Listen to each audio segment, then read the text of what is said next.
And you know, it's all about just being ready for the cold. Ham and I spent most of our day outside enjoying the cold because after all, he's the longest haired dog ever. And so he just wants to be outside. So we went out. We had to bundle up, but it's not all that bad if you do so. Wind chills are going to be a major factor. That was a sneak peek at when we finally get through them. I was supposed to pause it when we, are in the worst of it. But basically the worst of it starts here shortly. We are in the wind chill warning through noon tomorrow for wind chills, or feels like temperatures of 20 to 30 degrees below zero. So if you're in that wind, it's going to have a bite.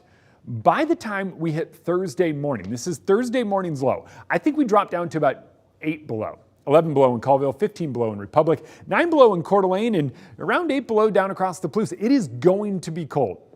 That's just the actual temperature.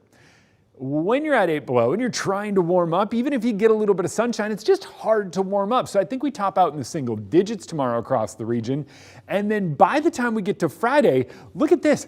Our Friday low temperature winds up being Thursday's high temperature. That's basically what happens the next few days. Your high temperature of one day winds up being your low temperature of the next because we just have this steady climb. So let's talk wind chills.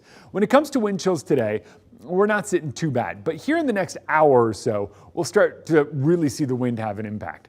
Wind is going to be around 10 miles per hour, gusting to 15, maybe 20, depending on where you are. So wind is not going to be overly strong. But when you're talking temperatures near or below zero and a 10 mile per hour wind, that makes it feel like it's 20 degrees below zero. And that's what we hang on to through about the middle of the day tomorrow before we start warming up and getting out of this. But my focus now turns to the weekend. And the reason is we go from being cold to seeing temperatures climb, and by the time we hit Sunday, we are going to be close to 40 degrees. We're going to basically be knocking on the door of it. I would not be shocked if we hit 40 on Sunday.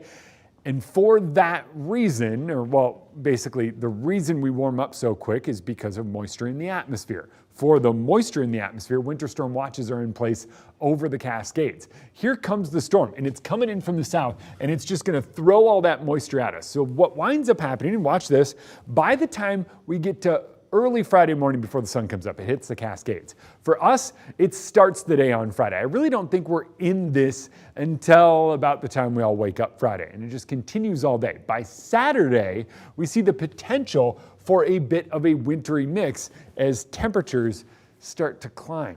I'm sorry, that's just the way this one works. But as we warm up, it's going to eventually not be below zero. And by next week, we're talking rain on top of all this snow we have, which isn't something we necessarily want, but we get a white Christmas.